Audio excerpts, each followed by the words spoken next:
You just installed your new game and launch it for the first time. A loading screen appears. Have you ever wondered what the game is actually doing in the background during this screen? In this video, we also made a loading screen, and I'm going to explain to you what is happening in the background while it's active. Launching a game usually brings up a loading screen for shader compiling, a process that mostly happens the very first time you open it. Basically, this process prepares your hardware to render all the visual effects, colors, and textures you see in the game. If this process doesn't work right from the start, you'll experience frequent stutters and freezing, making the game unplayable.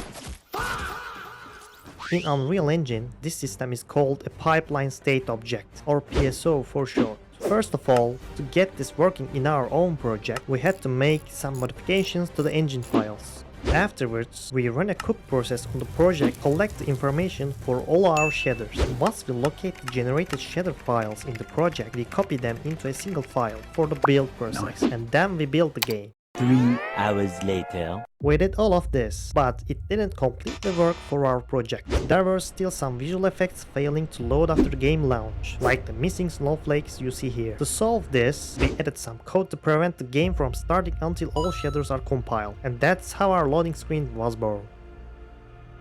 With the game finally opening, it was time to add an opening cinematic. First, we wanted our character to enter the scene with a walking animation. Once we fixed the problem by setting up an event trigger, the character began to walk correctly. After that, we continued the animation, added a cinematic camera, and just like that, our intro cinematic was complete.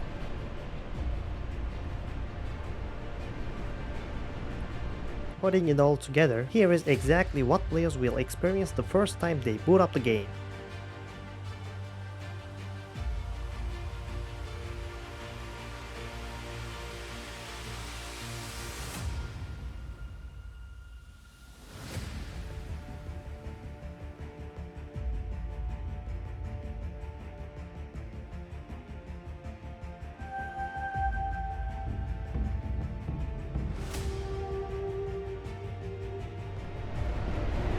Okay guys, that's it for this video. Don't forget to mention your thoughts and suggestions about our game in the comments. Subscribe for the next chapters. Bye! We are finally on Steam. Make sure to wishlist the game to stay updated and support our journey.